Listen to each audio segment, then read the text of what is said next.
আসসালামু আলাইকুম। কাছে দূরে যে যেখান থেকে ভিডিওটি দেখতেছেন, আশা রাখি আল্লাহর অসীম রহমতে সবাই ভালো আছেন। আলহামদুলিল্লাহ, আমরাও ভালো আছি।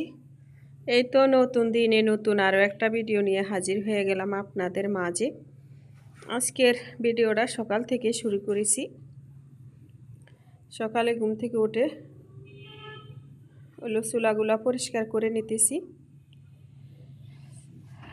আসলে আমাদের গৃহিণীদের কাজগুলা যেভাবে প্রতিনিয়ত করি আমরা প্রতিদিন, ওগুলাই একটু একটু করে ভিডিও করে আপনাদের সাথে শেয়ার করি। তো হলো যে এছাড়া আর কি করব বলেন। এই কাজগুলো আমরা যেভাবে সাজিয়ে গুছিয়ে করি, হয়তো নতুন নতুন যারা সংসার শুরু করেছে একটু হলো তাদের উপকারে আসবে, যে সংসারের কাজগুলো একের পর এক কীভাবে গুছিয়ে সুন্দর করে রাখতে হয়, ওগুলাই আমরা আপনাদের সাথে শেয়ার করি। যারা নতুন প্রিয় ভাইয়া আপুরা সংসার করতেছেন ওদের জন্য বললাম। যখন আমরা নতুন সংসার জীবন শুরু করেছি, আসলে বুঝতেই পারি নাই কীভাবে সংসারের কাজগুলা করে নিতে হয়। যেটা যেভাবে মন চাইতো ওইভাবেই করতাম, কিন্তু এখন সংসার করতে করতে একটা অভিজ্ঞতা হয়েছে। এখন নিজের মতো করে সংসারের কাজগুলো সব গুছিয়ে করতে পারি, করতে শিখে গেছি। আর এখন অতি সহজেই সংসারের কাজগুলা সব করে নেই।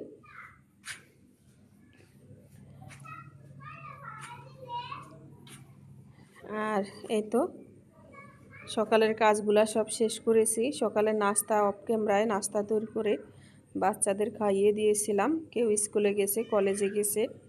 তারপরে হলো যে ঘরের কাজগুলা সব এক এক করে শেষ করে নিলাম। আর এখন দুপুরে রান্নার আয়োজন করার জন্য কিছু সবজি কেটে নিতেছি। ঘরের ভিতরে অসুস্থ সবাই, এই জন্য সংসারের হলো যে সবগুলা কাজ ভিডিও করতে পারিনি আজকে।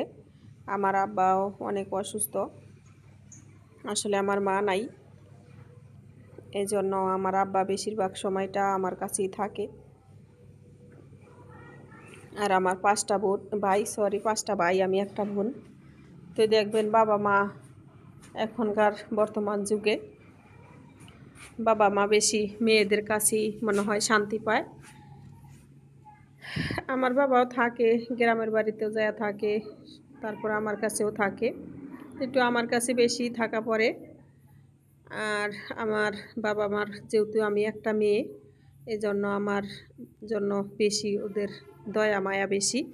আর আমার বাবা তো আমার ছাড়া কিছুই বোঝে না। ছেলের বউর একটা কথা কইলে মনে মনে রাগ হয়, কষ্ট হয়, কিন্তু আমি যদি বকিও তাও রাগ করে না, হাইসা উড়িয়ে দেয়, মানে এরকম। তো তাই বুঝি যে আমার জন্য বাবার মনের ভিতরে ভালোবাসাটা কতটুকু। সন্তানের জন্য বাবা মার ভালোবাসা অতুলনীয়, যার গভীরতা কখনো মাপ করা যায় না, যার গভীরতা কখনো বলা যায় না, কোনো ভাষা লেখা যায় না। তো আমার বাবার জন্য সবাই দোয়া করেন, যাতে আমার বাবা আল্লাহ নেক হায়াত দান করে আর সুস্থতা দান করে। আসলে বাবা মা ছাড়া সন্তানের জীবনটা কীরকম যার নাই হ্যাঁ বোঝে। তা আমার মা নাই, আমি বুঝি যে বাবা মা না থাকার কষ্টটা কত। তাই আমার বাবা যদি চলে যায়, তাইলে আমার পৃথিবীতে আমারে দেখার মতো কেউ থাকবে না। যেহেতু আমার পাঁচটা ভাই যার যার সংসার নিয়ে ব্যস্ত আছে, কখনো মন চাইলে আসে, না চাইলে আসে না। কিন্তু আমার বাবার যে মন চায় ওই সময় ছুটে আমার কাছে চলে আসে। আর গ্রাম থেকে যেটা যেসব মন চায় ওইটাই আইনা খাওয়া যায়, আমার বাবা নিয়ে আসে। তো এই কষ্টের অনুভবে অনেক কথা প্রকাশ করলাম আপনাদের সাথে, একটু ক্ষমা সুন্দর দৃষ্টিতে দেখবেন। কথা বলতে বলতে এদিকে রান্নাও বসিয়ে দিছি। আজকে মুরগি রান্না করব। আজকেও কাঁঠালের বিচি দিয়া মুরগি রান্না করব, আর আলু দিয়া, আর হলো দুন্দুল দিয়া তেলাপিয়া মাছ দিয়া রান্না করব। আসলে কাঁঠালের বিচিগুলা যেগুলাই যে ফাইটা ফাইটা গেছে মুখ, ওগুলা তো আর ইয়া হয় না, মানে কি বলে, নষ্ট হয়ে যাইতেছে, বেশি দিন টিকে না। আর যেগুলা ভালো বাইসা বাইসা ওগুলা ফ্রোজেন করে রাখতেছি। আর যেগুলা মুখ ফাইটা গেছে ও নষ্ট হয়ে মানে চামড়া উঠে উঠে গেছে ওগুলারে খায়া নিতেছি। তো ওগুলা কত খাওয়া যায়, আর আর আমার ঘরে বেশি একটা খায় না আমার বাচ্চারা, খালি আমি আর তোহার বাবাই খায়। এই জন্য একটু একটু মাঝে মধ্যে রান্না করি, সাথে আলুও দিই যাতে বাচ্চারা আলু খায় আর আমরা ওই কাঁঠালের বিচিয়ে খাই। কাঁঠালের বিচি দিয়ে মাংস রান্না করলে আসলে অনেক মজা লাগে আমার কাছে। তাই হলো আসলে অসুখের কারণে অনেক কিছু খাওয়া নিষেধ। তারপরে কি বলবো, গরুর মাংস খাওয়া নিষেধ করে দিছে ডাক্তার আমারও, তোহার বাবারও। তোহার বাবার যেহেতু হার্টে ব্লক আছে, ওনার হাই প্রেশার আছে, এই জন্য ওনার আগের দিনই নিষেধ।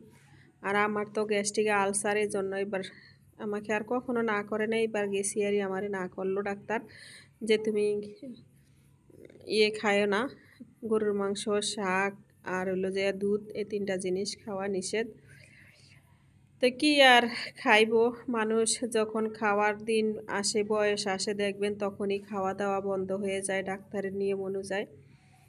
আর যখন খাইতে পারে তখন অনেক মানুষ খাইতে পায় না, এটাই নিয়ম নীতি।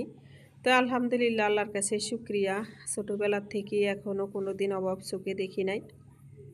এটা মানে অনেক মানুষই এই কথাটা বলে যে যে সময় খাইতে চাইছিলাম খাইতে পারি না, আর এখন খাইতে পারি মানে ডাক্তার নিষেধ করে। তো এই অনুযায়ী কথাটা বললাম।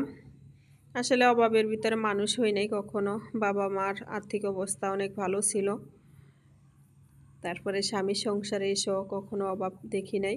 তা আলহামদুলিল্লাহ, আল্লাহর কাছে শুক্রিয়া, আল্লাহ সর্বদাই ভালো রাখছে। তারপরে শারীরিকভাবে একটু মানে একটা আলসারের কারণে আমার সবসময় মানে একটু অসুস্থতা থাকতে হয় সবসময়।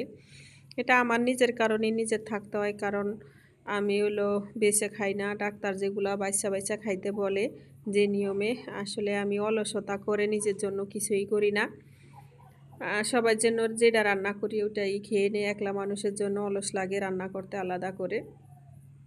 এজন্য আমার আলসারের সমস্যাটা থেকে যায় সব সময়। তো এই যে ভালো করে মাংসটা কষিয়ে দিয়ে আলু আর কাঁঠালের বিচি দিয়ে ঝোল দিয়ে দিলাম, আর এদিকে যে মাছটাও রান্না করে নিতেছি,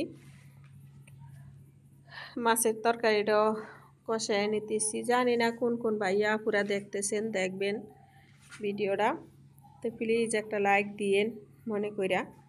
আর যে সকল ভাইয়া পুরা নতুন সাবস্ক্রাইবার আমার চ্যানেলে আজকে নতুন, তাইলে ওই সমস্ত ভাইয়া পুরা সাবস্ক্রাইব করে আমার পাশে থাকতে পারেন, আমাকে সাপোর্ট দিতে পারেন, আমিও আপনাদেরকে সাপোর্ট দিব। আমার জন্য একটু অপেক্ষা করবেন, যেহেতু ঘরে সবাই অসুস্থ একটু, এজন্য সবার ভিডিওটা ঠিক মতো দেখতে পারতেছি না, নিজেও অসুস্থ, বাচ্চারা, তারপরে তোহার বাবা, আমার আব্বা সবাই অসুস্থ, ওদেরও নিজেরও দেখতে হয়, ওদেরকেও দেখতে হয়। এজন্য সময়ের অভাবে ঠিকমতো ভিডিওগুলা কারো দেখতে পারতেছি না, এই জন্য ক্ষমা সুন্দর দৃষ্টিতে দেখবেন সবাই। আর এই যে দেখেন মুরগিগুলো, আসলে পালা জিনিসের অনেক খারাপ লাগে যদি হারিয়ে যায়। তা আজকে প্রতিদিন তো বিকালবেলা কিছু করে ভিডিও দেখে নেই, আজকে দেখার সুযোগ পাইনি, কারণ এই যে আমার 6টা মুরগি একসাথে বড় হইতেছে, তো এর ভিতরে 2টা মুরগি খুঁজে পাচ্ছিলাম না। এগুলা বিছড়াইতে বিছড়াইতে আমি আর বিকাল ঘুরে বিছড়ে পরে সন্ধ্যার পরে যায় মুরগিগুলা পাইছি। তো সবাই কই যে 5,000 টাকা হারিয়ে গেলে যেই কষ্টটা লাগতো তার চেয়ে বেশি কষ্ট লাগতেছে, আমার মুরগিগুলো হারিয়ে গেছে। আর এই যে রান্না তো চলতেছে, রান্নায় মানে পানি জল দিয়ে আসছি, আর এদিকে এই যে ভাতের স্ট্যান্ডটা একটু পরিষ্কার করে নিব। নিচে থেকে উপরে আসার পর আর একদিনও পরিষ্কার করি নাই, তো এই অনেক দিন যদি থাকে তাইলে জঙে ধইরা যাইব, এই জন্য পরিষ্কার করে যে ধুইয়া আবার দেখাইতেছি, পরিষ্কার করে নিলাম। আর এই যে এদিকে রান্নাও করতেছি। তো আমরা গৃহিণীরা যেভাবে করে সংসারের কাজগুলা সাজিয়ে গুছিয়ে করি, ওটাই একটু বললাম আজকে প্রথমে। এই যে এইভাবে সাজিয়ে গুছিয়ে কাজ করি, রান্নাগুলা বসে এখানে বসে না থেকে হাতের বিভিন্ন কাজগুলাও সেরে নিয়েছি এক এক করে, শুধু রান্নাই করিনি, সকালে বিছনা গোছানোর পরে দেখা গেছে কি আবার বেলা হইতে হইতে আবার বাচ্চারা নষ্ট করে ফেলে, আবার গুছিয়ে ঝাড়ু টাড়ু দিয়া রেডি করতে হয়। কয়বার যে বিছনাগুলা গোছাতে হয় তা বলার বাইরে। যাদের ঘরে বাচ্চা আছে তারা তো বুঝতেই পারতেছেন ভাইয়া আপুরা। যারা ছোট ছোট বাচ্চা নিয়ে সংসার করে তারা বোঝে যে ঘরের বিছনাগুলা, ঘরের সাজানো গোছানো জিনিস